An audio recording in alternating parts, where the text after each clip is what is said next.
we need to have some kind of accumulator. Instead of everyone storing the entire database of all the Bitcoins that exist, let's sort of make some way that you can prove that the transaction's valid without having this giant full node. Hi. Hello. Tadge, welcome. Thank you so much for coming. It's such a treat to have you here and be in Boston and interview the MIT folks or the Boston peeps up here. Yeah. I kind of first learned about you and your work because I'm working with Hunter on BIP 360 and you've recently put out a quantum proposal. Mm-hmm. And then the more I learn about you, I'm just like kind of like in shock and amazed at all of the like incredible contributions that you've made over the past decade. It's been kind of fascinating. Yeah. The internet, by the way, also agreed. The internet was like, yeah, Tadge is known to be like kind of this like under the radar Bitcoin hero. Do you identify as such?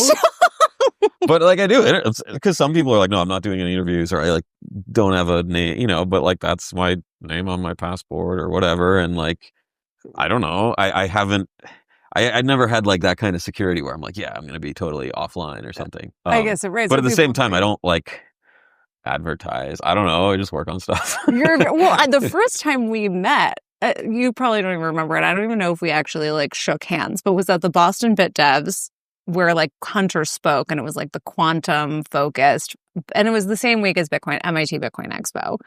And I remember, right, okay. Yeah. And I remember like having some sort of early this year. Yeah. Exactly. And I remember having like some sort of like, kind of like back and forth, like minor back and forth with you, like during that BitDevs conversation. But I had no idea, like that you were working on a quantum proposal or anything. So it was like really fun to like see all of that kind of unfold after the fact. But yeah. And also the other thing that I learned in my research, are you working with Lightspark in some capacity right now? I worked at Lightspark. Yeah. Oh, you did? From 2022 to last year. So for like 2 years. Almost. Lightspark is actually a sponsor of the show. Okay, cool. Yeah, exactly. So I'm very excited to tell them that you're here. So, so I would love to like to kind of get a little bit of like your background history. You've worked on all these amazing things: Lightning, DLCs, this quantum proposal, Utreexo. I mean, like the list kind of goes on and on. So I figured that like the best way for us to use time would actually just to get a sense of like how it all started. Like I'd love to just start with like how you got into Bitcoin. Yeah, exactly. And like how Lightning was like the first major kind of big project that you worked on, I assume, or kind of. Yeah. Kind of. How did your Bitcoin journey start? I started in 2011. I don't remember exactly how I read about it, but I think it was some news thing about like Silk Road or something. Okay. And it's mentioned Bitcoin. I'm like, what's that? Search for it. I don't know if I read the whole PDF, but I read enough of it. I was at work also at the time. I was working at a university in Japan, but you can read stuff at work. And you were working at a university, or were you an academic? Like what was your pre-Bitcoin background? It's weird. So my undergrad was in like electrical engineering, computer engineering stuff. So more hardware, but software. But then I went and I also got a master's in fine art and photography. So I was doing like art world stuff for a little while. Oh, wow. And then went to work in Japan and initially to do photography and like stuff, but that didn't really work out, and ended up at a university sort of doing IT kind of stuff, like teaching classes, but running the like e-learning stuff at Mie University in Japan, which is like pretty random. Yeah. But I was like, I know it. computers. Yeah, I know. This is a cool place. Okay. So I was working there for a few years, and in 2011, read the Bitcoin paper, very quickly closed the paper, and I was like, that's like the most illegal thing ever. Like, don't want to see that. No one should see that I'm reading this. Really? Although it's in Japan, like I don't think most people can read English that well. Like they're not going to look over my shoulder. But then went home that evening, read it at home, and was sort of just like I remember looking at my computer and I'm like, I can't run Windows anymore. Like I can only run Linux. Oh my god! Because like now there's also I think I started mining that evening immediately. Yeah, I was like, wait, because I was just like, this can't work. This is crazy. Like but it just felt like, how do you kill this thing? Like the proof of works. I was like, and right then I was like, wait, proof of work. This could just take up like all the electricity. Oh my god! I was like, this is insane. Was it the state like the censorship resistance aspect of it that was like most interesting to you at the time? Like, what about it like really like rocked your world? Like, on the one hand, it's really stupid, right? Because it's like you're Because it's magical mining. internet money. Well, No. the mining stuff, like, yeah, the mining was the jumped out, right? The Okay. mining proof of work, that consensus mechanism jumped out as sort of this crazy new idea. The transactions, like I don't think I even had any idea there was 21. Like, to me, the 21 million only, like, is super, like, who cares? That's not the interesting That was part. not the important part to No, you. The monetary policy was kind of whatever. Oh, I still think I think it's kind of unfortunate that it became this like huge fixation. Everyone's like 21 million. Really? Like, oh yeah. What? That's like why the is that least most important part to you. It's like, it's just totally separate. Like, what if Satoshi had just been like, every time you mine a block, you get a Bitcoin? How would that be a less interesting system? I don't know. Like, that still seems really cool. Okay. All right. Okay. Right? Like, anyway. But monetary policy be damned. Yeah. But what's the difference? Like, it's sort of the same, right? I don't know. As long as it's some sort of fix something. Yeah. Yeah. As long as no one can just turn the knob. Right. And as I, lived in Japan, and then later, so like early 2013. So yeah, 2011, I mined a little. But then it was right before the Fukushima thing, the whole earthquake and the nuclear plant. And so then I was like, I can't mine. Right. Because it was sort of like, I was in the United States during 9/11 and 3/11, they call it in Japan. It was sort of a similar feeling where like the whole country's like, and like you didn't want to waste electricity. Yeah, everyone turned off all their light because, all these people died in the nuclear power plant. And it was like, we need to come together. I'm not Japanese, but I still felt like, yeah, like don't mine. That's crazy. Like, we need to conserve electricity. And so I stopped mining, which, I could have had a lot of Bitcoin. Oh, well. Wow. Oh, well. But I many such some. cases. Yeah, I mined some. I still have some. You may have sold it realistically. Who knows? Yeah. But then was still very interested but didn't really talk about it publicly because it was like, wait, is this going to be illegal? And you still had your normie job working at the university. I still have the job at the university. Okay. Although then by the next year, I was like, I just want to work on this. Like, I don't know. I know about computers, sort of, but I don't know about cryptography. I don't know how signatures or hash, like, I sort of knew hash functions. Are you self-taught on all of this? Well, I mean, my undergrad was, I had computer science courses. Right. But on the cryptography side. Yeah, no cryptography. So then by 2012, hold on. Yes. So like spring of 2012, I went to San Francisco because I was like, well, this is where they do startups and tech, and that's where you do this stuff, right? And I had a friend he did have like a startup. He made like a workout app for phones at that time, and he lived in San Francisco. Okay. I was like, hey, can I like stay at your place for a few days? And he's like, yeah, sure. So flew from Japan to San Francisco, hung out there for, I don't know, weekend. But there was no, at least maybe there was, but I couldn't find any Bitcoin stuff that was, early 2012. It was, right on some people's radar, but I didn't find anything in SF. So, went back to Japan. I was like, well, maybe I'll like go to grad school. Maybe I'll learn cryptography. Maybe I'll learn about Bitcoin stuff because I want to work on this. So then I applied to some places. I ended up visiting and then going to University of Virginia. For cryptography? Well, it was computer science in general. Okay. I went through 3 advisors the first year and then I quit. They didn't make it through no one there wanted to work on Bitcoin. So they all were like, you have to work on this. And I'm like, okay, but like, can I work on what I want to work on? Like I was very much like, I'm interested in Bitcoin. And they're like, yeah, well, we have grants for working on this. And I didn't care about, so I couldn't. So you couldn't work on Bitcoin in your grad program at UVA at the time? Not really. One class was a cryptography class with Abi Shalat, who I think lives in Boston now. So I'm like once or twice. And I wrote a paper about mining and how, hey, maybe in the future, you'll just threaten to mine instead of mining. It's like the first paper I ever wrote about Bitcoin. I still think there's something there, something to it. It didn't. As long as there's the threat of mining, Bitcoin is secure. Is that the thesis? That you could mine. Okay. Right. You can have this sort of challenge where it's like, hey, here's a random number. Pretend it's like a block. Pretend you have 10 seconds. Do your best. What's the best block you can mine?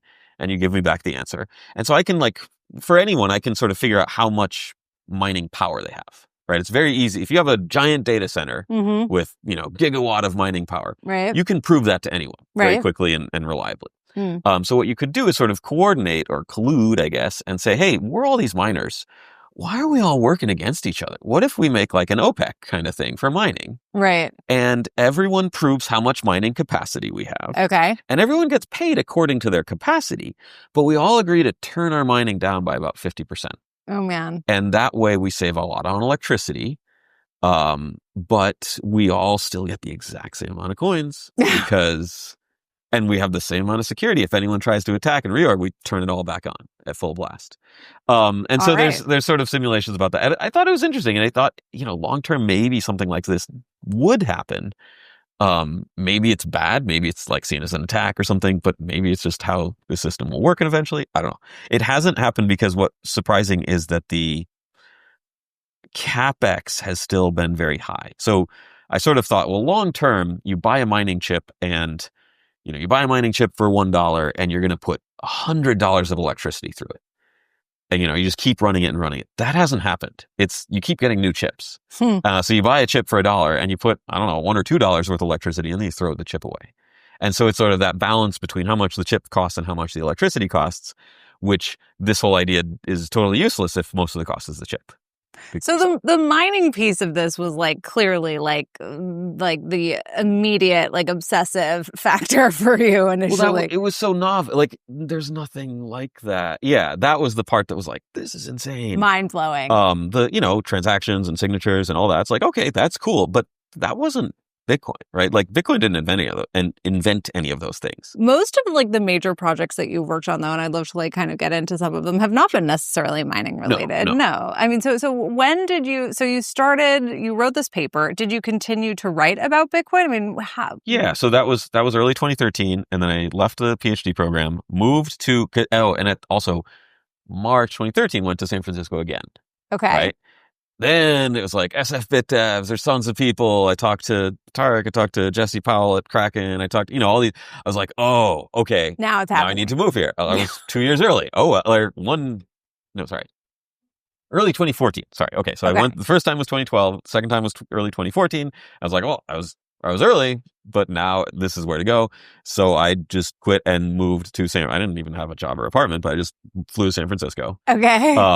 And initially thought I would work at Kraken. I sort of hung out at the Kraken office like a day or two. And I was like, because I think they wanted to hire me, but like I never really directly, like it was like this weird awkward thing. I was like, well, I don't know if they actually want to hire me. And then I applied to other places. And then ended up working at a company called Vora. Well, initially it was called Vorum, then they renamed to Mir.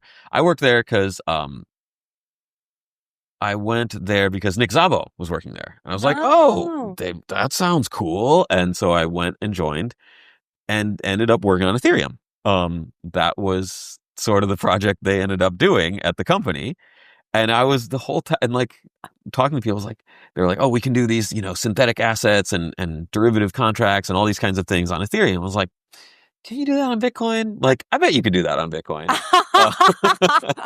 And I was always Has that always been like a question for you? It's like, okay, well, we could do these things on Bitcoin. Like you can do anything on Bitcoin if you're just creative enough with Bitcoin. Yeah, I mean, it's annoying, but you can. Yeah, you can. Yeah. But that's kind of like a philosophical like stance lately. I mean, that's sort of in recent history, I feel like that's become and a question. I think a lot of the things that are done on Ethereum, many Bitcoin people don't want on Bitcoin. Right. And so, but the thing is, it's all like, so when was it? CryptoKitties was like 2017, 18? I don't know, a while ago. Right. And I sort of remember I think it was one of the big backlogs for Ethereum where like now fees went really high and there was like a large mempool backlog and stuff. I think that was the first one. I don't know.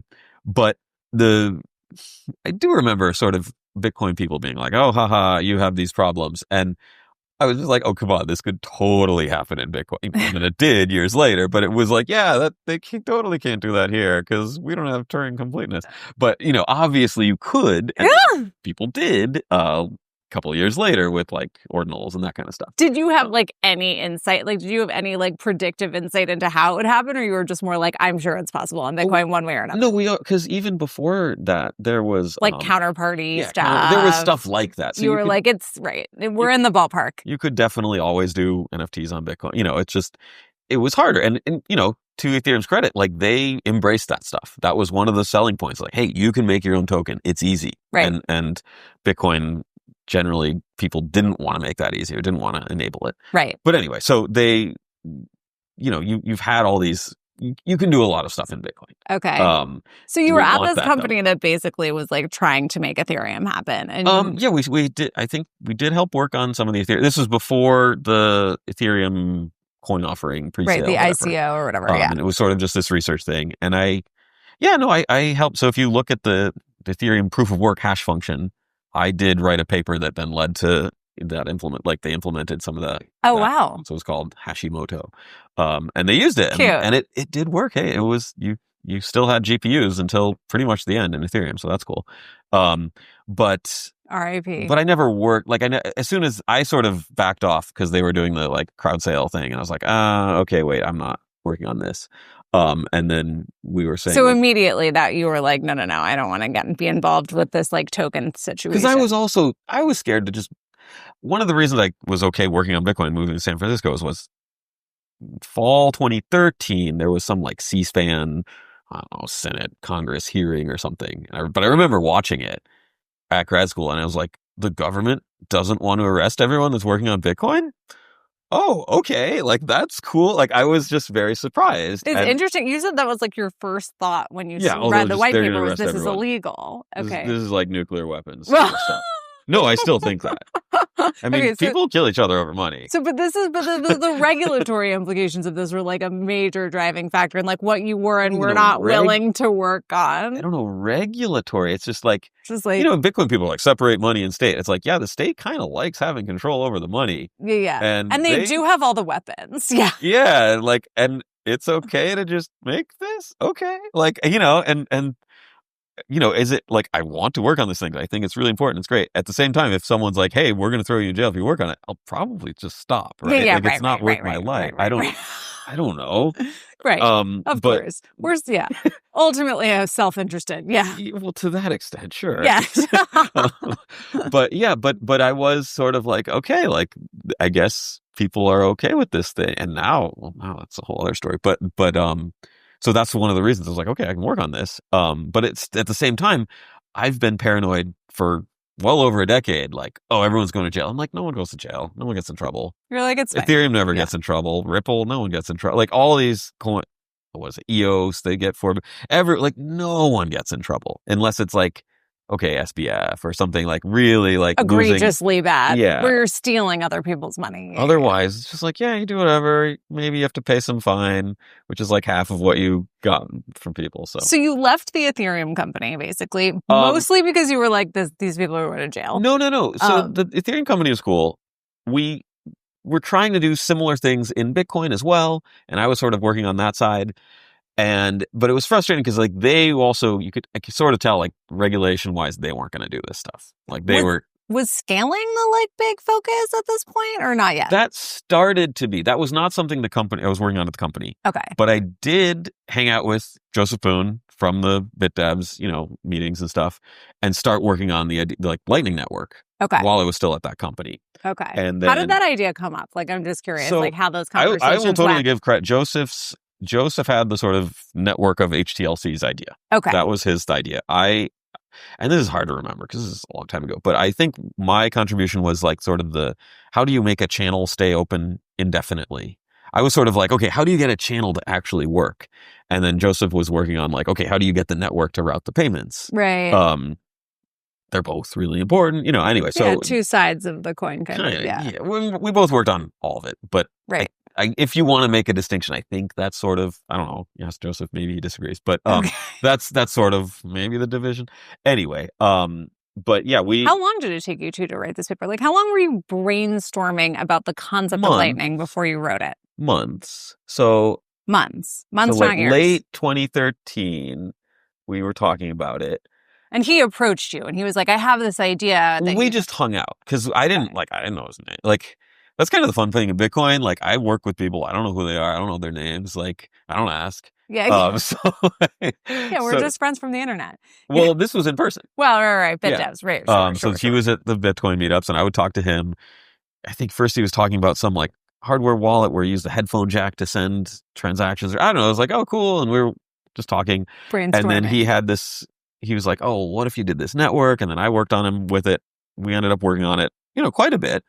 And he didn't, I think he's more paranoid than I am, I think. But he wasn't that interested in like publishing it until there was like a paper from BitPay called, it's still up. You can still find it. It's called not Foxtrot, Impulse. BitPay Impulse. No, it was like sort of like the Lightning Network, but like not good. Okay. And like trusted. And okay. like, all the intermediate nodes could keep the money or something like that. Okay. I don't know. But it was sort of this like, oh shoot, like people are going to make this, but like in a bad way. So like we have to make it the good way. Okay. And so then we're like, okay, we'll give a talk at Boston, at SF Bit Devs. And we had to come up with a name. So I remember we were at the cafe, like, how about this name? What about like Lightning Network? So I did. You did. I read that. Yeah. I read that you came up with the name Lightning. Well, Lightning Network, because I was like, yeah, it's like bifurcation and like it's fast, right? Lightning Network. Okay. So we registered the domain and then gave a talk, and there was some interest, right? People were like, that's cool. And I think the timing was right in that this was right around when Gavin was like, I'm going to increase the block size to 20 megabytes. Right. The scaling conversation was getting hot. Right. We didn't, when we started working on it, it was not. So I think early 2015 was when Gavin started saying this. And we were just like, I remember Joseph and I and one or two other people had lunch with him in San Francisco.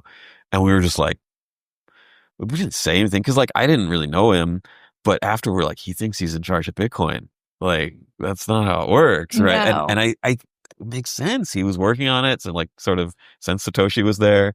But it's like, no, dude, you're not in charge of Bitcoin. No one's in charge of this thing. Ooh. And yeah, now he doesn't work on it. But well, I sort of took his job at MIT because he left MIT, and then that's when I went to MIT. But I skipped. So we started Lightning Network. Lightning So the Labs. Lightning. So you as Lightning Labs used to know. Yeah. Oh, when did Blockstream get involved with the Lightning Network? Or I mean, they were similar time, but okay. But Blockstream, Rusty was sort of starting. It was kind of all based on like your paper came out, and then there were like two different implementations built, one by Lightning Labs and one by Blockstream. Yes. Okay. Yeah. So but the paper that you and Joseph wrote was like the original initiation of this idea. Yeah, and then I worked on L&D. I started Lightning Labs with Joseph and Elizabeth. And then we started that software. And at the same time, Rusty was working at Blockstream and starting C Lightning or CLN or whatever. And he became interested in this, and he was like, we'll make an implementation as well. Yeah. I think he says he started his implementation earlier. I don't know who, but yeah. But maybe yeah, he put essentially. But yeah, it was a month or so, I can look at the email. It was a month or so. Like Elizabeth Stark was like, hey, let's meet up. And she was like, we should start a company. So after the paper came out, Elizabeth Stark actually, she initiated the idea of starting Lightning Labs. Yeah. She was like, we should, like, I don't want to see this idea Let's raise money. Die. Let's do it. Yeah, and I was like, I was skeptical. I was like, well, have a job, like, make money. If we do this, I'm not going to make money for a while, right? And it's like, I don't know, maybe. But she's like, we'll raise the money. You were pretty successful with raising money pretty quickly, no? It wasn't that quick. It took a while. But really? When we could have, like, it was like, I don't know. Once Blockstream started working on it, I imagine like that was like validating, and then like you probably were able to raise money. Blockstream wanted to hire like Joseph and myself. They were like, you should come work at Blockstream. And we were like, why not? Yeah, why didn't you just go to a Blockstream that was already like pretty well funded? Because then you're employees. I'm still sort of like there's all these like the official Bolt specification. I don't work on that. Like I was always sort of like, look, this is an idea, you can work on it, but like there's an official Lightning Network. It's like I didn't, and I also argued with Elizabeth, don't call this Lightning Labs. That was one of the big contention points because I was like, no, it should like, Lightning Network's this sort of open source thing, anyone can do whatever, right? And I don't want it to be seen. And luckily, right now, it's not. It's not seen like Lightning Labs controls a Lightning Network. No. Right. So that's good. I was worried. I totally understand why she wanted to name it Lightning. Right. And I was sort of worried that smart commercial decision, maybe not the best thing for the network, but it was fine. It's fine. So this was like summer 2015. She was like, let's make. So I eventually was like, okay, yeah, let's make a company. The Mirror company I thought was not I was just arguing with him all the time. So you resisted it initially, the idea of well, I was just starting a skeptical. I was company. like, I don't know, like I didn't know Elizabeth that well. I'd met her from meetups and stuff, and I was like, I don't know, how would this work? What are we doing? Like, but then it was like, okay, let's try it. And so we eventually raised money. It took forever. I don't know, we talked to VCs and stuff, and then we hired people and we started working on it. But we argued a lot, and then I ended up About what? Like just business decision, everything, technical normal stuff. technical stuff. For example, I was like, let's not have. Also, I thought it would be exchanges using it. So I was like, let's not even do the HTLC stuff yet. Let's just have channels. You can open a channel and then we get that to work first. Because I thought, well, you can open a channel with your exchange. This is also like history-wise, this was right after Mt. Gox. Right. Not So like a year solving after the Mt. exchange Gox, problem was which like, yeah. still hasn't been. So that's sort of crazy to me. But yeah, because I was like, people are going to want to use this technology to open a channel with their exchange. So when they buy Bitcoin, the Bitcoin moves to their side of the channel. When they sell it, it moves to the exchange's side. And that way, if the exchange gets hacked, it's fine. You just close the channel. I've literally never even heard that idea. Yeah, like never that's never took even off. Occurred to me. I thought it was a great idea. It sounds like a great idea. I love that idea. But that's the thing, like, but they're not incentivized, right? Because they want. I mean, first of all, rehypothecate. Right, and that's a whole nother topic. Well, exchanges make money on holding it. Yeah. Right. So I don't know if there's, but maybe eventually they'll use it. So I sort of thought the way this network would build out is you have a lot of users connected to exchanges. Those are sort of the big routing nodes. And then exchanges would maybe make large channels with each other. And then you could have a sort of a network that way. Not what happened. Okay. So maybe it's good, but maybe it's good because that Roast Beef and Joseph had their own way to do it. But I was like, hey, let's start with a simple thing. Let's start with just channels without HTLCs. Also the like onion routing. I was like, what if we just do it in the clear first? Because it's going to be real hard to debug anything with onion routing, which it was. So I was like, let's do sort of more incremental. I was sort of worried we'd run out of money or things like that. So I wanted to get something not as good running first. They did, they just wanted to just get it done. Maybe that ends up being the right way to do it, right? No one's run out of money. Bitcoin's worth more than ever, so. I mean, Lightning, I feel like in general as a concept just raised an enormous amount of money across all these various Sure. Yeah. So it's a pretty well-funded project. Yeah. So anyway, there was a lot of, I argued a lot, and then I was visiting, so I grew up actually a couple miles that way. And I was visiting Milton, Massachusetts, and was like there for a few days and went to MIT because I knew there was the MIT DCI that had started a year or so before that. And then you could just go there and work on stuff and talk to people. And Neha, who was director, was like, hey, do you want to work here? And I was like, oh, actually kind of, that would they don't have to argue with Joseph and Elizabeth. I can still work on stuff, work on Bitcoin. Was she wanted to hire you. Does DCI hire developers? Is it grant style, like Brink or Chain Code Labs or one of these places? What is the core function of DCI? So I'm not there anymore. I left in 2022 when I moved to Lightspark. But yeah, so this was end of 2016. Yes.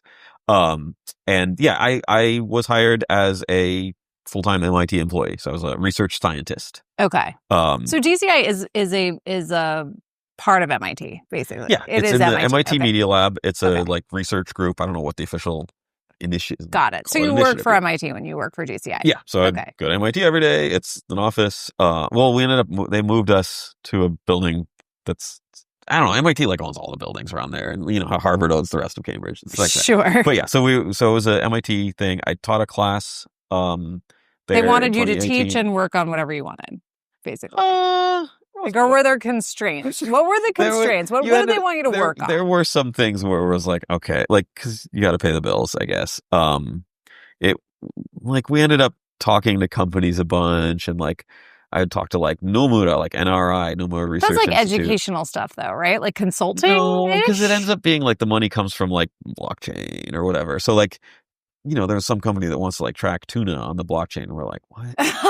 And it's but they're giving a lot of funding. It's okay. So there is definitely an element of so you had to build meetings. Stuff for these companies. It wasn't just advising, consulting. Well, then we ended up working with the Federal Reserve. So that was 2020, right? Yeah. Okay. So we skipped DLCs doing and what? CBDCs. Whoa, interesting. So you can. Wait, so DCI is not Bitcoin. It's not just Bitcoin. It's Bitcoin. They fund a bunch of Bitcoin I know Neha developers. wants to focus on Bitcoin as much as she possibly can, but I guess there's a sort of like funding challenge issue. I guess, yeah, I don't know. But there was work, so 2020 to 2022, or they kept doing it. I left 2022, but there was this whole project with the Boston Fed, and it was like, okay, and it was sort of like, well, I think so you leave Lightning Labs, you're CTO of Lightning Labs, and you leave to go work at MIT/DCI. Yeah. So then the first thing I worked on, I guess, well, I still worked on Lightning, but then I worked on Discreet Log Contracts. And I think that was a lot of it was working at MIT, talking to people about cryptography, learning it. And it was like, oh, you can, modify this Schnorr signature so that it can still work on Bitcoin today and do these like derivatives contracts. DLCs are having a moment right now, by the way. I mean, Lava Labs and like Liquidium. I worked Atomic Finance. Yeah, there's a bunch of. I worked with Casey Rodemore on the Ordinals protocol, so I'm very like familiar with that whole ecosystem. DLC is a big deal. Liquidium, which uses DLCs, is like probably like the most profitable ordinals company other than like the marketplaces for ordinals. Like they are like one of the few like real use cases for like yeah, that's another one that not at all used how I thought it would be, but okay. Yeah, 100%. But then also, I mean, Lava is a Thiel funded company. It's a Peter Thiel funded company. I thought that, to me, the DLC, the reason to work on it was stable. Like, I was like, these stablecoins are a horrible idea. Like, what is this? Because this is when it was like starting, and there was a little before Circle, but Tether and some others. It's like, this is the worst idea ever. Like stablecoins in general. Yeah. Like what? You made the Bitcoin, this amazing new technology, and it's like, oh, and then you want to put these like fake dollar bills on it. You didn't think that there was like a rationale. You were like, oh, but like like volatility, like people have real bills to pay. So let's do it the right way with DLC. Oh, I see. Right? Where you're not use trusting Bitcoin. Some unknown shadowy so organization. You build DLCs because you wanted to have a Bitcoin-backed stablecoin, basically. Well, I wouldn't call it that. It's a little different, but it's like I want to short Bitcoin. I think Bitcoin's going to go down. It's a great market because you got some people that are like, I want to leverage long Bitcoin. I have 1 Bitcoin. I want the price exposure of 2. You got another person says, I like the idea of these things and transfers and no KYC, blah, blah, blah, whatever it is. I want a stable dollar value. So they make a contract, online, and they connect, and one side gets the upside, one side gets whatever's left. Didn't Galoy create like a product similar to this? There was like the Bitcoin. Right. It's in the DLC paper. It's like, this is what you should do with this. Okay. Right. Like, this is why I'm building it. Like, yeah, you can do all whatever, but like, it's so you have fixed dollar now value. It's mostly being used for like various like lending related use cases, which is a very in demand use case. I think for Bitcoin. I mean, it's some I want to be able to take money out against my Bitcoin. I don't have to sell my Bitcoin to buy a house one day. I mean, that's the long term goal. Maybe like actual like mortgages. And stuff. So that could be. But to me, it was like there's clear demand for stable coins, Circle, Tether, whatever. But this does feel like very, not just centralized, but like it's this company that now completely controls the whole thing. And it's like, oh no, like we shouldn't do this. So let's use DLCs.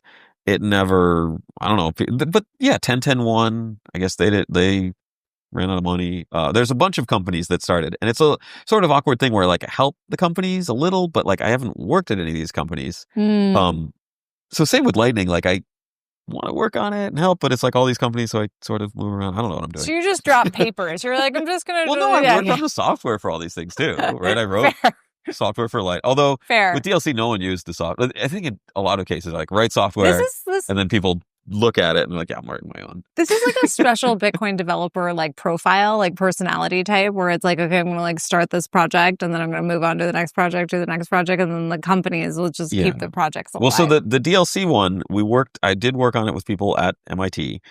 It was kind of funny in retrospect. So Gary Gensler, wwho was head of the SEC, was at MIT, right? Okay. I was friends with him. I talked to him all the time. Oh, really? Yeah. He came to the class. This was like 2020? When was this? No, this was 2018. Okay. So, he was like a professor at MIT. Yeah, he was working at MIT at Sloan. Okay.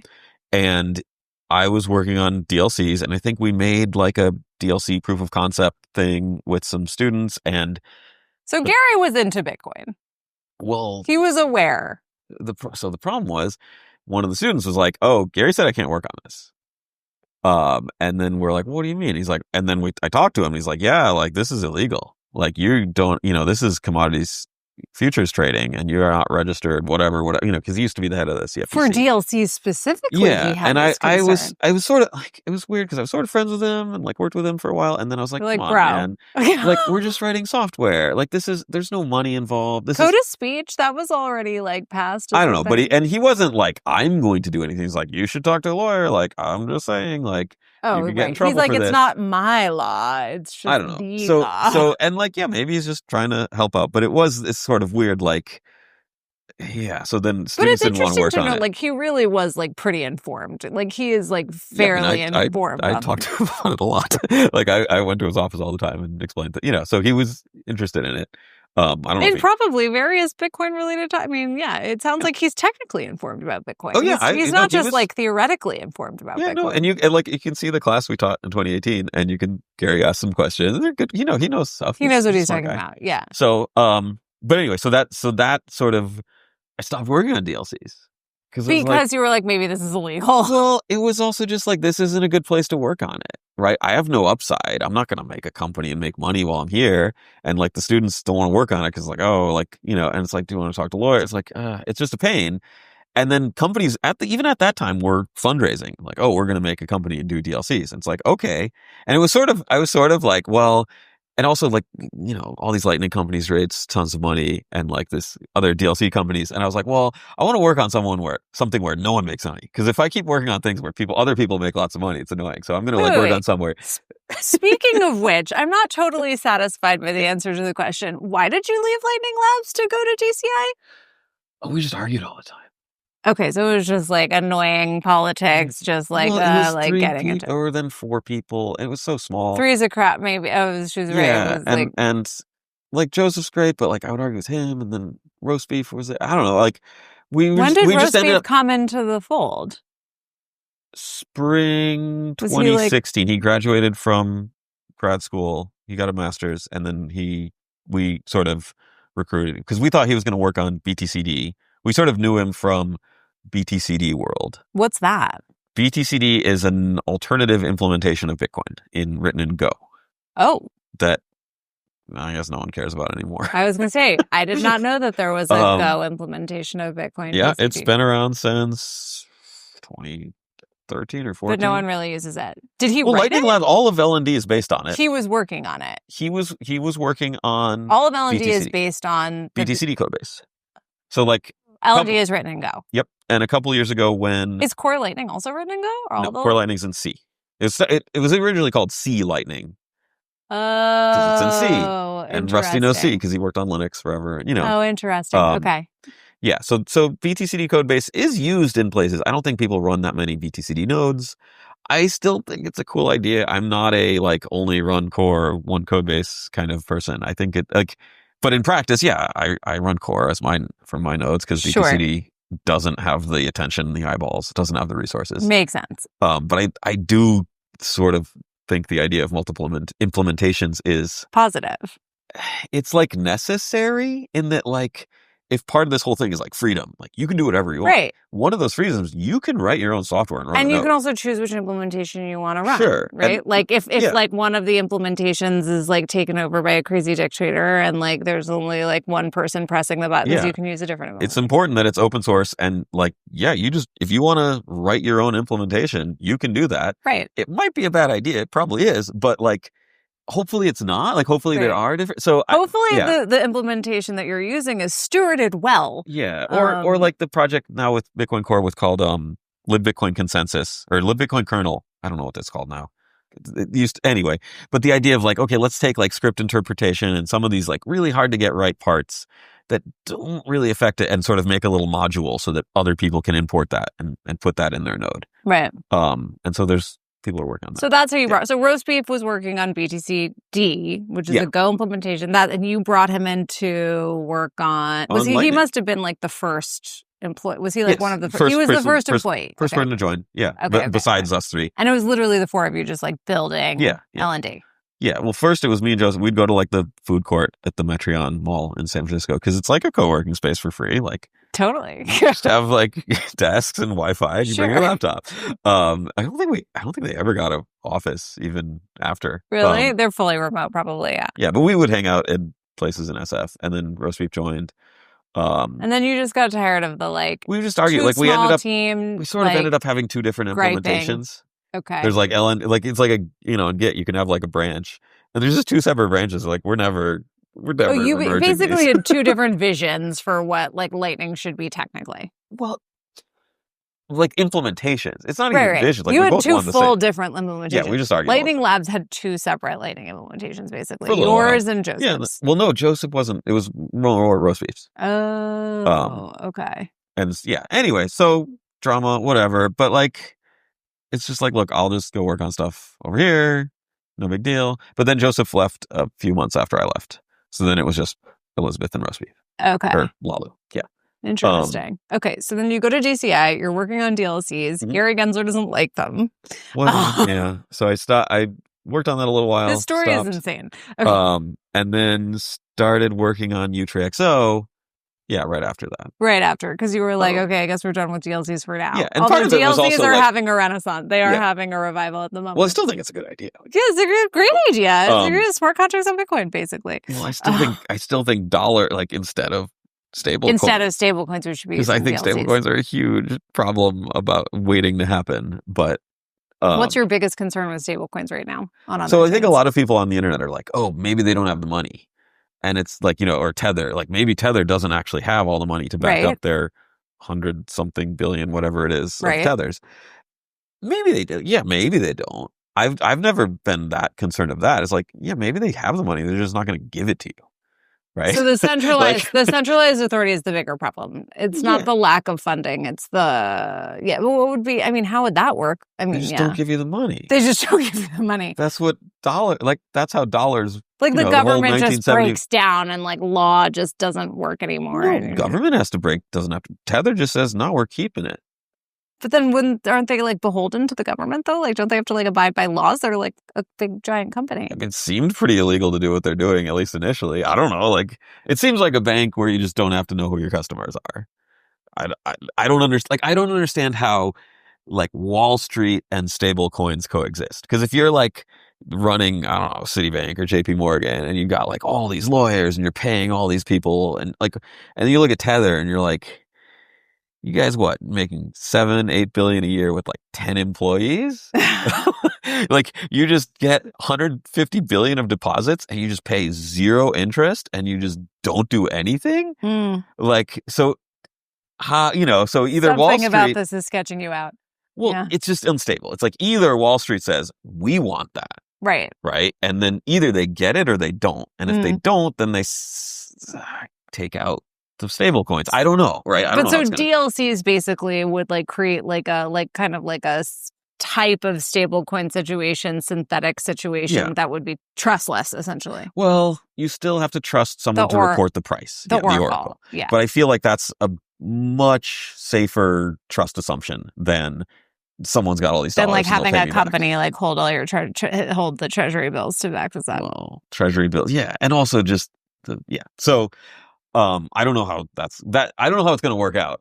All right, guys, I want to take a quick break to thank you for watching and remind you to click the follow button on my profile if you want more Bitcoin technical deep dives like this. I also want to give a shout out to my partners for making the show possible. My leading partner, Best in Slot, just released the programmability module for BRC20, making the execution of smart contracts possible for the protocol. I know that's been long awaited by the BRC20 community. Alongside this release, Best in Slot put out what is arguably the most sophisticated DEX for trading Bitcoin native assets called Coin Cooker, which I also highly recommend checking out if you want to dive into the BRC20 trading game and get started executing smart contracts on Bitcoin. I'd also like to thank Utreexo, building one of the leading implementations of a BitVN style bridge for Bitcoin. Utreexo is building what I think could become the canonical Bitcoin rollup, enabling programmability, scaling. Really anything is possible with a trust minimized bridge, which is the unique value prop of these BitVM style rollups on Bitcoin. Lastly, I'm thrilled to announce my newest partner, Spark, which is the leading state chains protocol on Bitcoin. State Chains builds upon what was made possible by the Lightning Network for payments, but without the liquidity constraints and the UX challenges that often make self-custodial Lightning impractical. Spark is also led by one of the leading payments infrastructure teams on the planet, including founders from PayPal, Facebook. They're incredibly well positioned to turn Bitcoin into a true institutional standard for payment systems around the world, and I couldn't be more excited to support what they're up to. All right, on that note, let's get back to the show. Is there like a solution to the Oracle problem with deal? I mean, like, so there's some people have, I forget what it's called, but there's one that sort of looks at the blockchain and tries to say, okay, well, I'm going to try to guess the dollar value of Bitcoin based on like rounded numbers. So if people say, I'm going to send you $100 worth of Bitcoin. What is this called again? I know exactly what you're talking about. I've read that. Yeah. Right. It's like, that's kind of cool. But I do think long term, if this is like a serious thing, like there should be an Oracle that people can trust. Maybe it's an exchange or something that's like, we just publish our daily, average price or something. Right. And it's like, well, you've got so many people trusting them with their actual Bitcoins and dollars. Right. This extra step is pretty minimal. And that can be publicly used and not traced back to them. That's sort of, I thought and it's sort of you felt like that was kind of like, it's sort of like enough-ish. I thought it was a pretty good idea in that, like BitTorrent, like it's used in okay, so there's BitTorrent, and that's I'm pretty sure Bitcoin is taking the name from BitTorrent, right? Yeah. And which, that's cool. And in BitTorrent world, the euphemism is Linux ISOs. It's like, what do you use BitTorrent for? Linux ISOs. But that often sort of jokingly means movies or whatever, you pirate stuff. Okay. Okay. But you, I was like, I don't get the joke. Okay, right, but you do download, like if you go to Ubuntu or whatever DB and you download the torrent, right? It's faster. And so people do download Linux with BitTorrent and do download legitimate things, but it's mostly just getting movies and stuff, right? But that Linux ISO is necessary. Right. If it's only for... It rationalizes the ability to take the other stuff. Yeah, if it's only for downloading Netflix rips or whatever, then maybe they can go after the technology better. Yeah. So I think with discrete log contracts as well, it's like you want a legitimate use. Like, maybe people are going to be doing weird trades or whatever, but you also want like legitimate use to sort of be able to say, we have a company and we're building this, and you have funding that way and stuff. So I still think it's a good idea. Anyway, but so that was DLCs. I think lots of people think that. I think DLCs are a thing. Yeah, and there's lots of even better ways to do them than the original paper and stuff. I haven't worked on it that much since. Right. But I think it's cool. But yeah, so I sort of was like, after that, I was like, okay, well, so Gary crushed your hopes and dreams. I mean, it wasn't just Gary.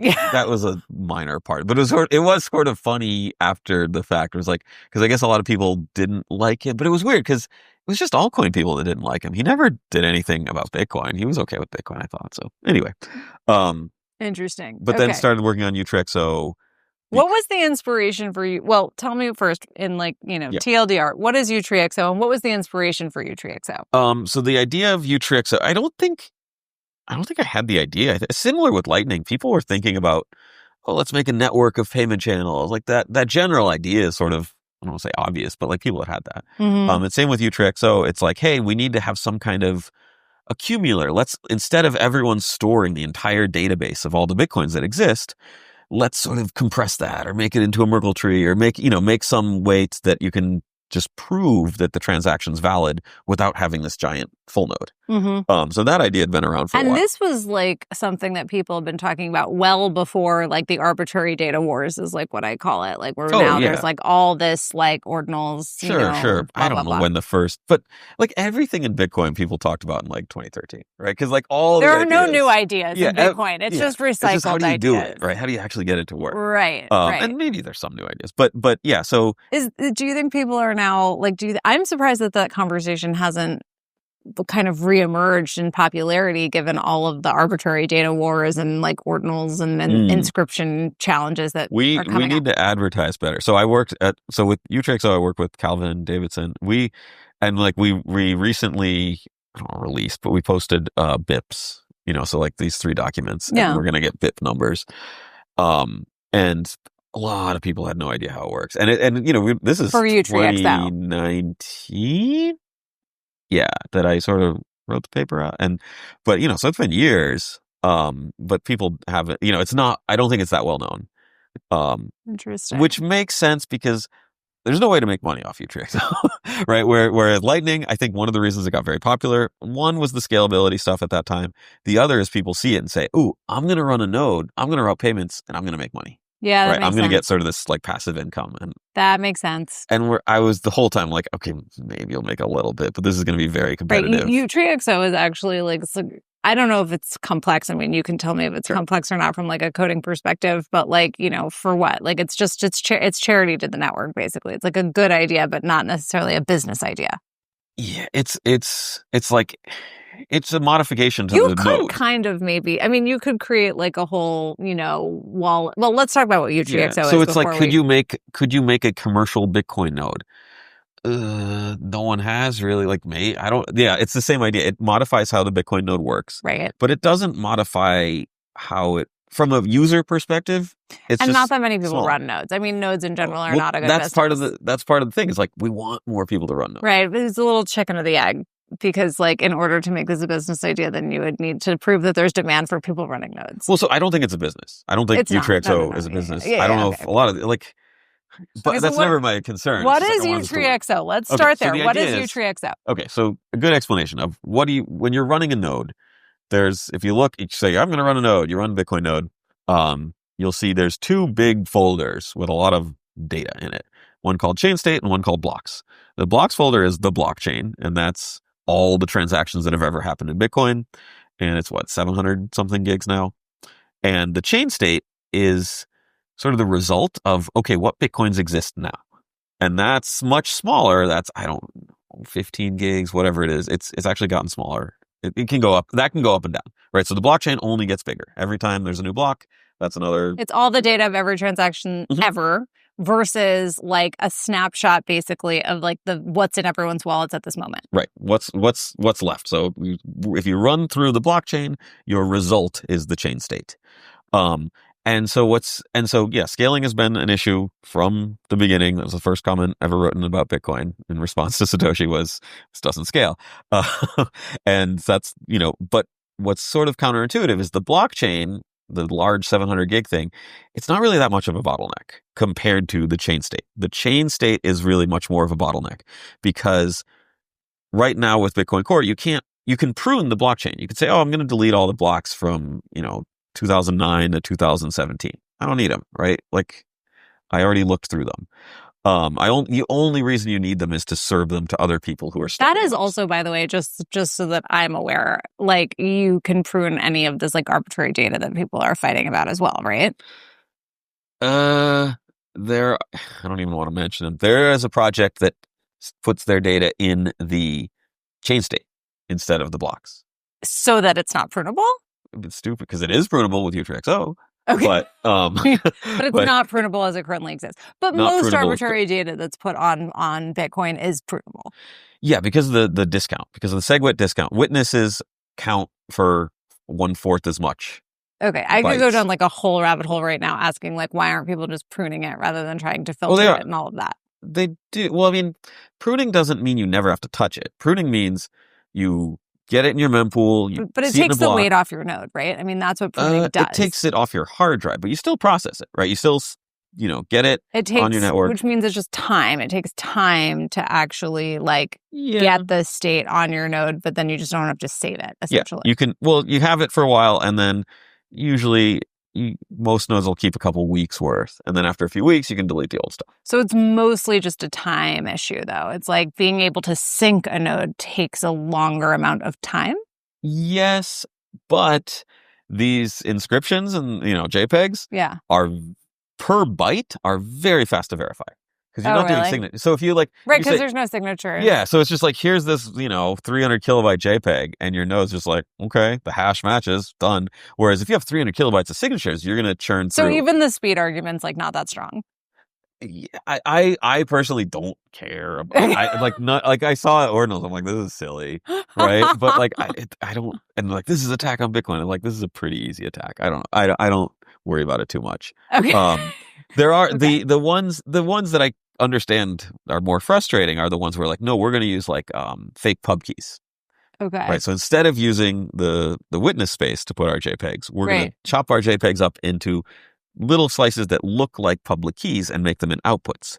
Those... Who is doing this? Somebody who wants to prove that JPEGs are evil, probably. This No, is no, like no. a theoretical thing. This I think is they're not just like a trolling, and real they're like, degen these are- that's doing that. No, Yeah, there's they're a trolling. there's like many megabytes. Like there's a lot of this. But this is like by like a real project that's I trying think it's to called like stamps. Oh, it's stamps. Yeah. Okay, yeah, okay. I know exactly what you're talking about. Okay, I think they're just trolling. Okay. But it is... Oh, right. Stamps is not prunable. Got it. It is... Because it's in the state chain. That's why Yeah, stamps is not prunable. It's in this chain state, or the Chain UTXO state, set. excuse me. Because your node thinks this is a UTXO, a unspent transaction output. It doesn't know that this is not spendable, right? It's like, yeah, this is a fake... Like, me looking at it, I'm like, that's not a real transaction output, right? Stamps data is put where that it's outputs. Oh, it's put in the output. So the address versus itself. the witness. Basically. Yeah, the witnesses are totally normal. But the idea is like, I have a JPEG. I'm going to chop it up into 32 byte chunks. And the output, which is 32 bytes, that's where I'm going to put it. So your computer thinks this is a public key. Someone could spend this in the next 10 minutes, right? I have to keep that in memory, or I have to keep that in my UTXO set. But if you look at it, you're like, that's not a key. Look there, it doesn't look like a key, but it might be a key. Like, you can't prove that it's not a key. Right, you can't prove. Right. So if you tried to make a node that says, oh, I'm going to prune all these things. Right. You can't prune outputs, basically, period. Well, op return, you can, right? Because the idea of op return is that, hey, if I put this 1 byte first or anywhere really, but if I put this byte in the output, that means you can't spend it. So I'll put an op return and I'll put whatever data I want. And what that is your node then sees the op return and says, okay, I'm not going to save this to chain state folder. I'm just going to ignore it because you can never spend it. So I don't have to keep track of it. But if you put it in if you basically make it the address, which part of the transaction is it that basically the address. The address. You send money to an address that maybe is not a real address and just encodes like some data. Right. Okay. And so that clears that up for me because I'm familiar with stamps and I knew that they weren't prunable that was like their whole argument, to your point. That's like why they decided to put it in the address. Nonsense argument because you can't request that. You can request witness data. Mm-hmm. You request them in the same way, right? So if you say, I want to get this JPEG from the blockchain, right? Which I don't know if people even do, but you can connect to an arbitrary node and say, hey, do you have all the history that you can let me have? Can I have this block? And they'll give it to you. They'll give you the block, and then you can see the JPEG. There's no way to request an output. So you can't say, hey, what's this portion of your UTXO set? So either way, you're gonna use the same exact command to request the data. So this is not, okay, so stamps are a good example of arbitrary data that is not prunable right now, but with Utreexo, it would become irrelevant. Yeah, okay. Yeah, so the idea is, okay, this chain state, the UTXO set, I don't know, it changes all the time, but it's 100-something million of these little UTXOs. Mm-hmm. And it's really the reason it's slow, it's the limiting factor in scaling Bitcoin. Is the UTXO set specifically. Yeah. So it's not the ordinals or the inscriptions. It's the UTXO set specifically that is ultimately going to be that actually is the problem over time in terms of bloating a node. I think I could say that. Yeah. You think that's fair? Everything's complicated, but yeah, that's pretty much. Okay. Because right now the UTXO set's quite small compared to the blockchain, but it doesn't have to be, right? If someone...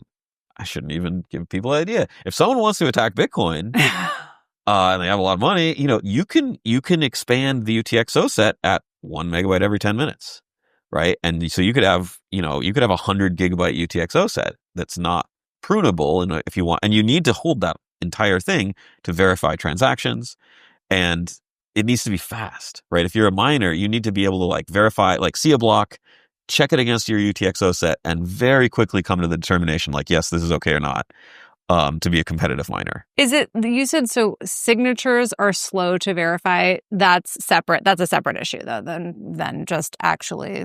So there's the CPU time to verify a signature. The other thing that's slow is disk IO. So you've got this UTXO set of, let's say, 150 million of these tiny little entries that are each about 60 bytes or something. A block comes in. You need to look up maybe 5,000 or 6,000 of these little things. And so even an SSD, so if you're on a spinning hard drive, you're physically going to move your little hard drive needle 5,000 times to find all these little entries because they're so small, and that'll take forever. So no one uses hard drives, so you use SSD. Even an SSD, it's a lot of very small reads, which is slow for computers. Like that is something that is just known to be, that's how it works. And so that is often like a limiting factor in the speed of these things and scalability. So the idea of Utreexo, and an idea that's been around. So probably what got me working on it was I was at Financial Crypto, which is not a conference that predates Bitcoin by a lot, and the crypto meaning cryptocurrency. This is financial cryptography, Right. And they usually have it was like at the beach somewhere, and I was talking to SIPA, Peter Wool, and he was saying that he thinks this idea won't work, that the idea of a accumulator, so instead of storing the whole UTXO set, you sort of just store this like squished representation, and then people prove that their coin is in that set. He's like, this can't work because you need a bridge node. It would work if you started from scratch, where everyone says, okay, here's how we're using Bitcoin. We don't have a UTXO set. We just keep track of this little accumulation. And then everyone's wallet keeps a proof. So when you make a transaction with your wallet signs to prove it's yours, and also proves that it exists. How does one prove that their UTXO is in this compressed state? Like that was the question I was trying to ask you earlier. Yeah. So the initial idea was most of the work on these things called accumulators is like RSA accumulators, because they have nice properties. The proofs are very small. You could prove a whole block with one little piece of a proof. So that would be really nice. But the problem is you need to update these proofs. You need to have some computers that can provide proofs to everyone. Unless you say, hey, everyone has to have their own proofs with their wallet. And so the RSA proofs, you can't update fast enough. So what Utreexo does is it uses Merkle trees, so Utreexo. And so you just basically put the entire UTXO set in this set of Merkle trees. Why a set of Merkle? How many trees do you need? It's like 20. Okay, it's 20 trees. Why do you need 20? Why do you need to put the UTXO set in 20 Merkle trees? If you want to really nerd out, the number of trees is the number of ones in the binary representation of the number of UTXOs.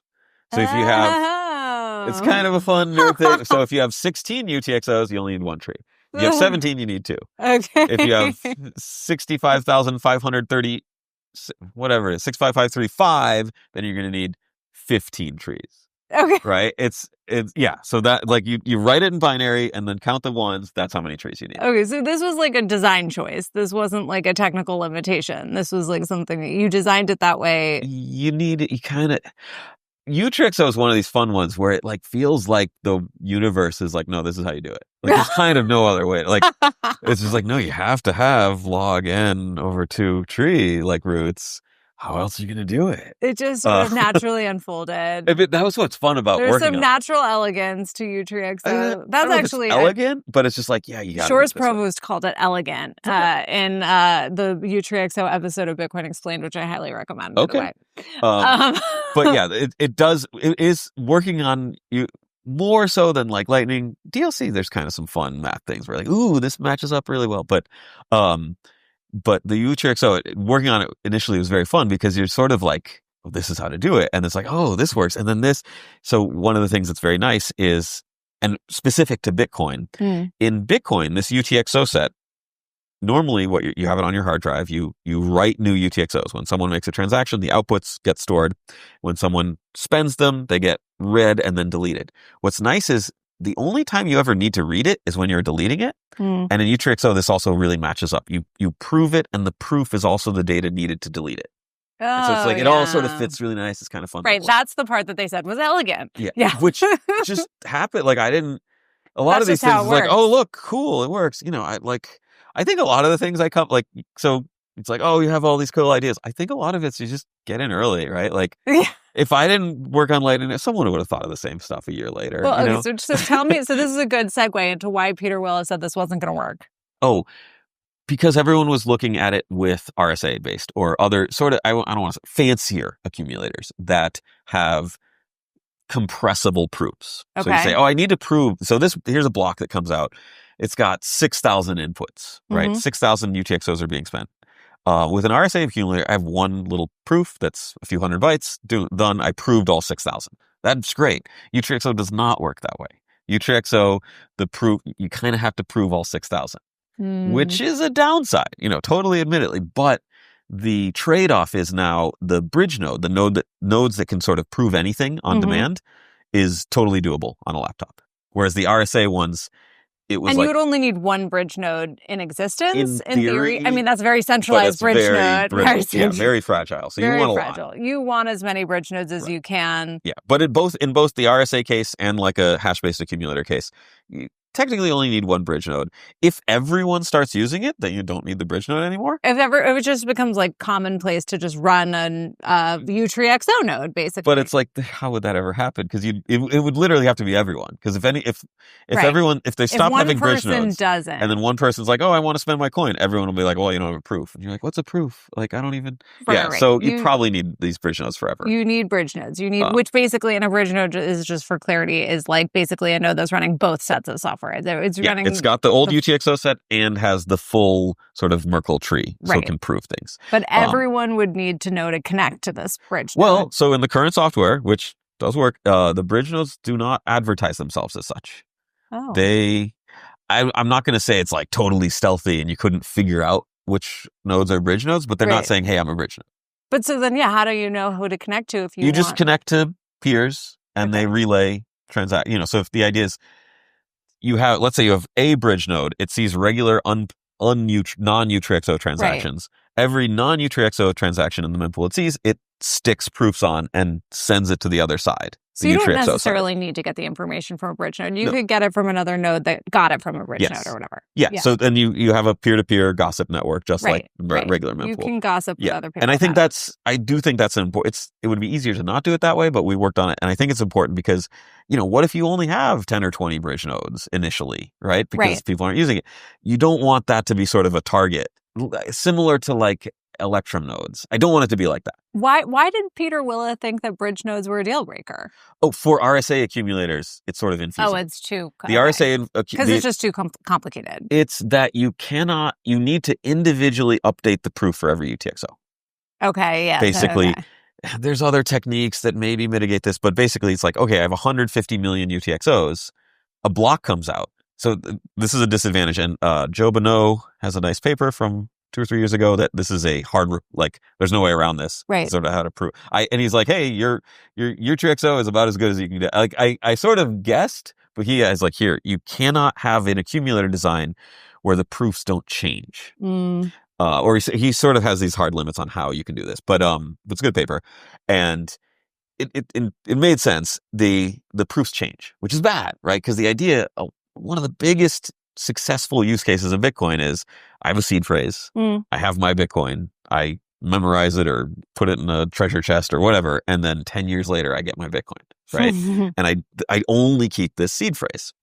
The idea of I need to keep track of data that keeps changing in order to spend my Bitcoin is bad. And that's like one of the biggest problems in Lightning Network, right? Is there a solve for this or no? So with the accumulator, no. But the bridge there's node no soft fork solve. There's no bake this into the core blockchain. It's not worth. Well, the bridge node solves it. Okay, the idea is you're like, I'm not going to keep track of this proof. Someone else will for me. Because right now everyone does this, right? Everyone's got the entire UTXO set. So you're just saying, well, now we have a limited set of nodes that do have this and can prove it. With the RSA design, that was sort of infeasible because you'd need to do something like 150 million operations each time a block comes out. With the UTXO one, you don't. You only need to do operations in the number of changes to the accumulator. So it's like 6,000 times 2 or 3. But yeah, so you have to do a few thousand operations instead of like hundreds of millions.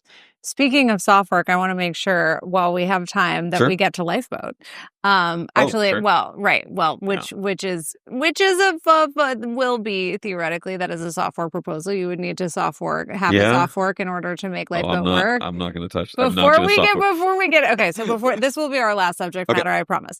But so before we get into Lifeboat, so this is a quantum solution proposal. What's your general take on quantum and the sort of Bitcoin focus on quantum right now? I do not. So I was actually saying this to someone at TabConf last year. I don't think a quantum computer will exist in my lifetime. Okay. And I said, I will bet you that a quantum computer won't show up in my lifetime. And that person said, well, I'm not going to, like, yeah, like you have Bitcoin. That's your bet, right? He was someone who was like much more worried about this.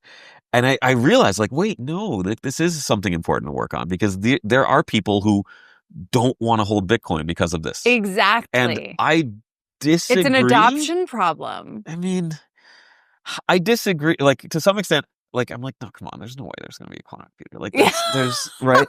But okay, I'm betting, but that's not a bet people should have to take, right? If someone's worried about it, you should have some way to say, look, we do have a plan. Yeah, right. You know, if it ever did happen or something, like, you know, there's some way to. We should have some security protections, basically on ECC, right? I mean, effectively. Right, sure. Yeah. And I think both are very unlikely, but I would guess there's more likelihood that there's some weird break of like math signatures. Right. That doesn't involve a quantum computer. Agree. Well, and I had Martin Shkreli on the show yesterday who's done a lot of research on this, and he said the same thing. He thinks it's, basically. I think both are not going to happen. Exactly. Right. But is there a 1 in 1,000 chance? Even if there's like a 1 in 1,000 chance times whatever $2 trillion, like it's still a lot of money. But if somebody wanted some assurance against the theoretical weakening of elliptic curve cryptography, maybe it would be like a good idea for us to like have some sort of protection there. Yeah. So, but also talking to people. So I've just talked to a lot of people who are not like core devs and not like indie developers, you know, and have been very curious. I'm like, why don't developers talk about quantum security? Why don't they talk about post quantum and stuff? I was like, oh yeah, I understand why, right? There are a bunch of people who have worked on, like, let's say you worked on Musig 2, and like, you know, that was what you worked on for years, and making Taproot and all this stuff. Right. For a lot of people who've worked on this, if a quantum computer shows up, their decade of work on Bitcoin's over. Right. It's gone. Right. And they're like, yeah, I don't want to work on Bitcoin anymore. Right? Like, yeah, maybe Bitcoin survived, but everything I've done for Bitcoin is destroyed. Yeah. And all the fun stuff I like made, all these cool things is gone. And like, that totally makes sense. Also, so you've decided basically that, like, for lack of a better word, optically, this is like worth having some sort of potential solution.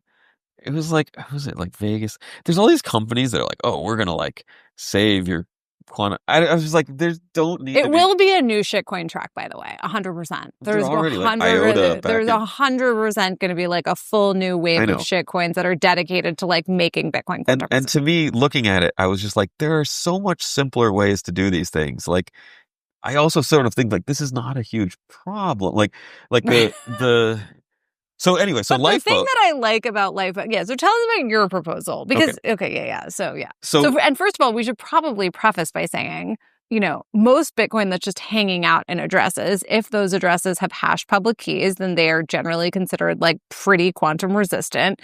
The only time, assuming you practice good wallet hygiene, the point at which theoretically Bitcoin becomes quantum vulnerable is, you know, you have to reveal public keys in the mempool when you're spending for that like 10-minute period, which we think is like very, very far away relative to like some of the vulnerable bad wallet hygiene situations. But in theory, this is where like PQCs, this is where like post-quantum signatures become maybe a thing. But yes. But at the same time, if you are assuming an attacker that has a quantum computer, I would also assume they can collude with miners and keep your transaction from getting confirmed for a while. Oh, interesting. Right? So it's not like... So you think there's not like... Because a lot of people say like, oh, we just need to deal with the long exposure stuff because of Lifeboat. Right. Well, okay, fair enough. Well, so that's I was all thinking like people aren't going to care about short exposure attacks or like mempool attacks because it's so far away and quantum computers will be right. Yeah, but maybe you're right. Lifeboat only protects against the short exposure. Right, which in theory should be farther away because you need more powerful quantum. But you're right. I mean, I'm a little skeptical. I'm like, to me, it's like if you're assuming, I think it's all very theoretical. Right. This is all theoretical, but it's interesting. Someone who has a quantum computer, which is like destroys everything. But it's like, well, obviously that person can also like keep your transaction from getting confirmed for a few hours while they run their quantum computer, right? I don't know. So to me, it sort of seems this like, is interesting. I'm going to bring this up to Hunter, right? Because, we've been operating, but who knows, right? This is all theoretical. This is all like sci-fi, basically. Right. Yeah, But the design of the Lifeboat thing is like, okay, assume there's a quantum computer, but assume they're ubiquitous. Assume everyone has one. Okay. Assume, so, and this is... But then assume that, like you said, that they can collude with miners. Not everyone can do for that. a while. For some period of time. But regular Bitcoin is secure against that for now, right? If the miner can keep your transaction from getting confirmed for 2 hours, oh well. That doesn't really buy them anything right now. But it can happen, right? Like you can... Right. Yeah. But you only need to collude with them, right? Miners, yeah, exactly. You just need to keep the transaction from getting confirmed for a little while. For a couple hours, yeah. Or 30 minutes. Who knows how long it takes, right? So these are a lot of assumptions, but I'm saying, okay, well, let's assume a strong quantum computer. That's just, everyone has one. Right. They're on your phone. You just put in the public key, private key comes out. This is definitely sci-fi quantum computers on our phones. But to me, I think it's never going to happen. So if I'm going to make the leap that, well, what if maybe it does happen? Why not make the extra leap that, it happens and it takes 5 seconds? Okay, that doesn't feel like much more of a jump for me. Fair. But, okay. And anyways, let's steelman, right? So it's like, okay, well, can we make something secure with this, pub key hashes? And it turns out, you totally can. This is sort of like, and these are patched together. So it's not totally my idea. Joe Bonneau also, he wrote called Foxcoin from 2014 paper where it said, hey, you can make a blockchain, you can make a coin with no signatures. You can just sort of reveal pre-images and then mine. And then it's like, oh, that's kind of a weird idea. No one's going to actually do it because signatures are really powerful. And then there was another post by Tim Ruffing about... You're basically just publishing data to the blockchain, essentially, right? I mean... Well, it's the idea is it's in some way similar to Lightning, is one of the things you have is I know the pre-image to this hash. Mm-hmm. If I reveal it, now everyone knows it. That's the big difference between signatures is like I can make a signature and keep my private key and no one learns it. Mm-hmm. Whereas with this pre-image reveal, it's like everyone learns it at the same time. But that everyone learns it can still be powerful enough to run a network, to have the equivalent of signatures because it's too late. Or the idea is it's like I sort of commit to the transaction I'm going to make and then that gets confirmed. And then after it's confirmed, I reveal what the transaction was. And now it's immutable because it's already confirmed. So the idea is things get confirmed before people know what they are. And then what they are gets revealed later. And so Lifeboat sort of works that. It patches these things together. Okay. And the idea is you sort of commit to the transaction you want to make first and presumably like an op return. And with a couple extra Which is basically just a transaction without a signature. Well, it's no, like how are you committing? You commit the TXID. Oh, you commit the So you make a transaction. I guess you don't have to sign it yet. You can make it without a signature because the TXID doesn't cover the signature now with SegWit. You're putting the TXID of the quantum secure transaction you want to make. Yes. You're publishing it to the blockchain in advance of publishing the real transaction. Right. And then you also, but with this, you publish a proof that you know the public key. Right. Because the idea is you look at the blockchain, you look at the UTXO set, there's all these hashed public keys. Right. And the quantum computer can break... That's the pre-image part. Yeah. The quantum computer can break the public key to private key part, but probably cannot break the hash to pre-image part. Okay. Shor's algorithm doesn't work for that. So the idea is... Because hashes are pretty secure. Quantum hashes are harder. There's less structure, right? They're pretty quantum secure. They're considered quantum resistant. If they're not, then We're Bitcoin's fucked. Dead no matter. Yeah. There's no way to... I don't see any way to recover. At that point, I just can't. Life is mining, over. you can't do it. Yeah. But so you can sort of commit these things, say, I want to make a transaction that looks like this, but you don't really say what it looks like. It's just a hash, so no one knows what it means. Right. And I also prove that I know my public key. Right. And then this just looks like random numbers to everyone. They have no idea what it means. Okay. Then later you say, okay, here's the transaction. And as you can see in the transaction, here's the public key. Right. And then every node can say, yep, that looks okay, and confirm it. Right. Because they verify it against the pre-image, essentially. Yeah. And so... Okay. So that seems to... So that means if a quantum computer wants to, come spend your coins and they haven't done this pre-work, essentially, then they won't be able to spend. So this is where the software part comes in, is that it would make anyone who doesn't do this pre-image like situation unspendable? You could make it opt-in or not. Right? You could make it opt-in. Like you could say, if there is a commitment, then the commitment is required to be correct. Or you could say, well, if there's no commitment, I just let it through. There's so many like ways. You could make it part of the output, basically. You could make it like you could make it a requirement. You could make it a requirement. So say, hey, anyone who's spending with an elliptic curve signature now, you need to make this commitment first, because otherwise it's not safe. Or you can say, no, if you just want to YOLO it, go ahead. But if you want the commitment, then we will enforce it. So it's sort of, should seatbelts be required by law? Like maybe, right? But all wallets will just do it, right? I mean, like all right. So. You would think like all wallet software will just implement this. I think that this is one of the biggest problems with the quantum stuff, is that there's deep disagreement. Like some people are like, oh, 5 years. And someone like me is like, dude, this is never going to happen. And that's really scary, because you might get people, you're going to get people in Bitcoin who want to like split and what kind of consensus rules they want. And that's scary. Well, the real argument, and this is definitely my thesis about quantum, the real argument is going to be about, the market impacts basically. And like, do you burn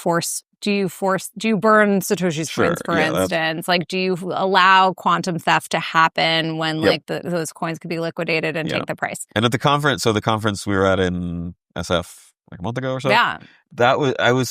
I wanted to talk about that. We didn't get like, how would you implement burning old coins? It's actually really complicated. It's not easy. Really? Yeah. Tell me about that. Well, what is the set of known public keys? Oh, you're saying like, how do we know which coins to burn? Burning itself is not complicated. It's deciding you just burn them. But the actual software is complicated, because like, which coins do I destroy? Right. Like, how do we calculate that? Well, Hunter's original proposal was just burn like P2PK coins, right? Yeah, and then that's pretty relatively simple. Yeah, that's easy. But then like the reused ones, that's much more complicated. Yeah. And I think Lop's proposal is way more, there's a lot more going on there. But I mean, I don't want to say which way you do. Like, I don't, whatever. You don't have an opinion. You're not going to take a stance on this. I would say that I think you can prove a quantum computer exists, right? You can prove that the elliptic curve is Lifeboat is great because you don't have to soft fork anything until you're like, or even if you did, it doesn't destroy anyone's coin. It's like, it's fairly small. And so you could just sort of like, worst case, you're like, recover your seed phrase from 10 years ago and try to go spend it. And it's like, oh, it doesn't work because I need to update my software.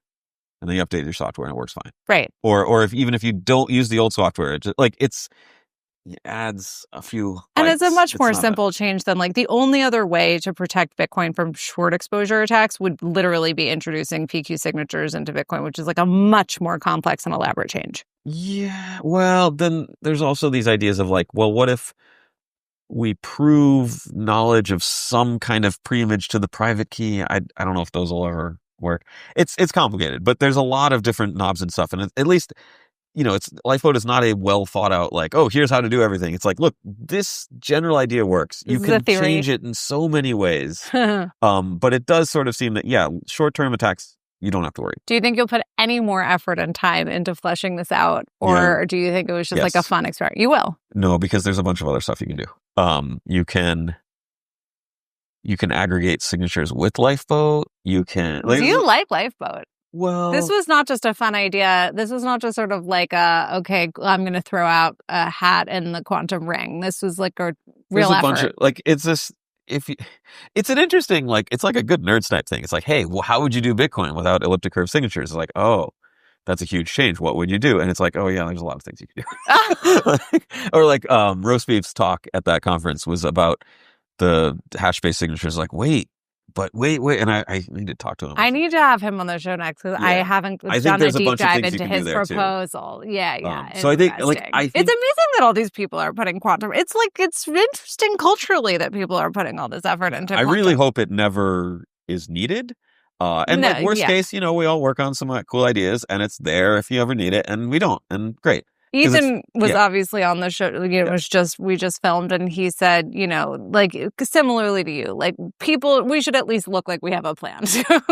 We should, like, governments are putting something together, banks are doing their thing, right? Everyone's getting prepared. We should at least, It may die down. Like, it may be that 5-10 years from now, it's like, oh, not much progress. Like, you know, it may Right, be no one one of the things cares. that, like, you know, nuclear fusion or something, where my whole life it's like, oh yeah, we're working on it, and people are working on it, and that's cool. And maybe it's just really hard, and it takes 100 years of people working on it to get it or something, you know, and that's fine. Well, I'm very much looking forward to the next iteration of Lifeboat. What can we look forward to in the next iteration of Lifeboat? There's ways you can send transactions with it to non-public. It's like you can sort of chain them. Okay. So it's like, instead of sending to a post-quantum secure address, just send it to a completely insecure address and completely rely on Lifeboat for it. And then I need to write a thing about key aggregation, where you can sort of. Oh yeah, this is the latest idea. Yeah, you can aggregate signatures. I need to write it up, but key aggregation, cross-input signature aggregation, has been an idea in Bitcoin for quite a while. I think CISA is what people call it, and it's a cool idea. People have worked on it. I don't want to like belittle that at all. It's great, but it's never, I guess, had a ton of momentum. I think one of the reasons is signatures aren't that big. And so, yes, you can save a bunch of space. If you have a transaction with 10 inputs and 10 signatures, that's 160 V bytes or weight units, V bytes. Yep. You could consolidate down from 160 to like 16 or something. That's great, but it's not that big, right? Right. Whereas with post-quantum stuff, at least everything we've looked at so far, the signatures are very big. They're in the kilobytes range. Right. And so the ability to say, okay, well, I have 10 inputs. Okay, that's 40 kilobytes. Can I squish it down into 4 kilobytes? That's like a much nicer, much more appealing. And I think there's pretty good ways to do that. So I need to write that up. So there's going to be basically greater need for some of these like interesting key aggregation things that you can do specifically with Schnorr, right? Well, you can't do the Schnorr ones. The Schnorr ones are cool. They use cool math. The post-quantum ones are dumb and just use hashes.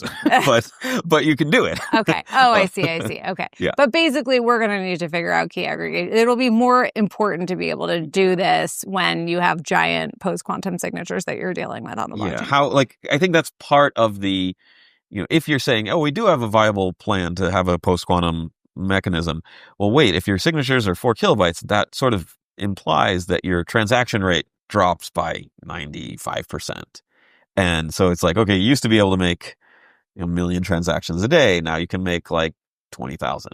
Like, that's a big change. Yeah. Does that mean we should increase the block size? Like that's another big change everyone's arguing about for you. So it's like, it's a kind of a mess. And this, I think, that's also just a repeat narrative, right? Like, yeah. So this, I think, would be one of the things you could sort of add in alongside and say, like, well, if you do ever want a post-quantum signature, you can have this sort of key aggregation steps alongside it because it's much more worthwhile. It's a thing to write about. Hopefully none of this ever gets into Bitcoin, but I look forward to reading about it on the mailing list. I will look out for your email on the mailing list. Cool. Sounds good. Thank you so much for coming. This was super fun. Yeah, thanks. And excited to jam about quantum and all the other cool things we're working on. So thanks, Tadge. Thanks.